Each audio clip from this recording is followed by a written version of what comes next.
Have you ever said something about someone thinking it was just a little story, but later realized it spread faster and hurt deeper than you ever imagined?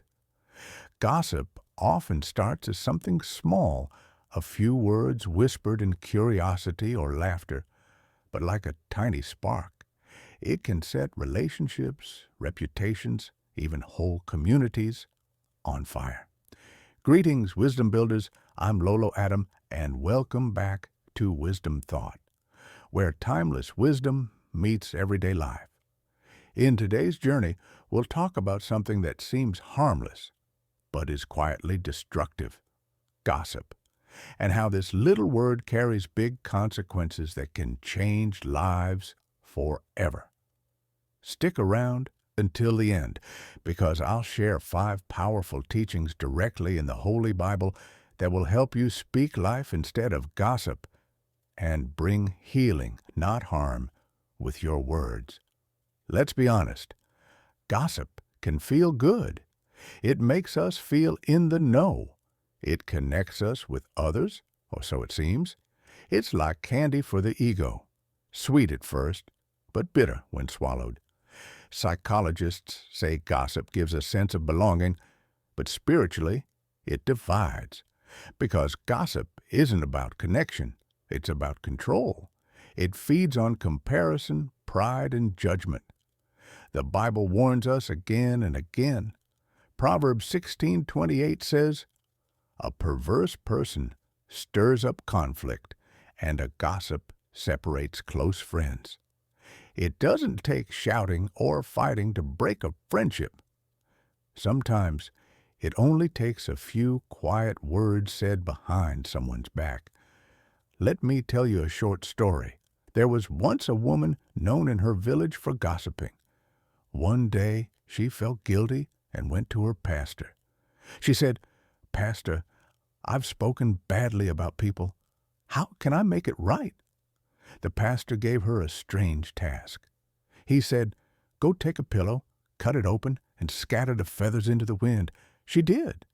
Then he said, "Now go and gather all the feathers back." She said, "That's impossible." The pastor replied, "Exactly. That's what happens when you gossip. Once your words are released, you can't take them back. The wounds caused by gossip aren't always seen, but they're deeply felt. It ruins trust, spreads fear, and plants seeds of doubt. Even when people forgive, the trust may take years to rebuild. And here's something most people forget. Gossip doesn't only hurt others, it hurts us. It shapes how people see us too. Because if we can talk about others easily, who's to say we won't talk about them next? When we gossip, we trade our peace for temporary attention. We trade our credibility for curiosity. We trade integrity for entertainment. And that's a bad deal every time. So why do we gossip? Here are a few quiet reasons. 1. Insecurity.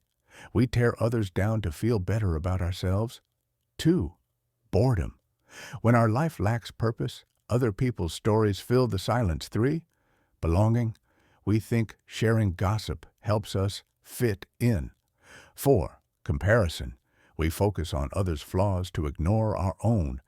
But when we understand why we gossip, we can start to stop it. Here's how. First, catch it early. Before repeating anything, ask yourself, would I say this if that person were here? If not, stay silent. Second, turn gossip into prayer. When you feel tempted to talk about someone, pray for them instead.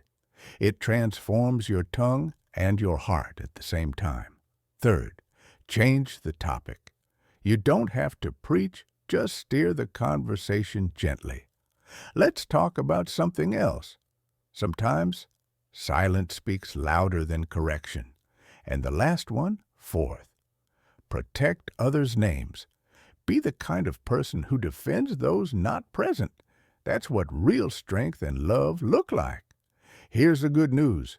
No matter how many words we've misused, grace still gives us another chance. We can't take back what's been said, but we can start speaking life, truth, and encouragement instead. As I mentioned earlier, I'll share a powerful teaching aligned with the Word of God that can remind us to stop gossiping. 1 Ephesians 4:29 reminds us, "Do not let any unwholesome talk come out of your mouths, but only what helps build others up according to their needs. Before you speak, ask, will my words build or break?" 2. Colossians 4:6 says, "Let your speech be always full of grace, seasoned with salt." Grace-filled speech heals wounds and softens hearts. Even correction, when wrapped in kindness, becomes a lesson, not an attack. 3. Be a messenger of hope. When others share negativity, be the one who shares light. Remind people of what's good, true, and pure. When you speak hope, you push back darkness. Your voice becomes a healing instrument, not a weapon. 4. Use silence as strength. Silence is not weakness, it's wisdom. Sometimes not saying anything is the most powerful response. A quiet heart keeps peace. And 5th, Proverbs 21:23 says, "If they build, speak them boldly. If they break, let them die in silence." When we learn to use our words to build, we no longer destroy. When we speak blessings instead of rumors, we heal what gossip once broke. So the next time you feel tempted to share something about someone, pause and ask, is it true? Is it kind? Is it necessary? If it fails any of those, it's better left unsaid. Because gossip might be a little word, but its consequences are big. If this message spoke to you at this moment, don't forget to like, share, subscribe, and ring that notification bell so you won't miss any of our upcoming reflections here on Wisdom Thought. So we can keep spreading wisdom and hope together. Thank you. Stay wise, stay kind, and keep growing in love, my Wisdom family. Before we end, I have one question for you. What do you think hurts more, being gossiped about or realizing you've gossiped about someone you love? Share your thoughts in the comments. Your answer might inspire someone else to choose words that heal.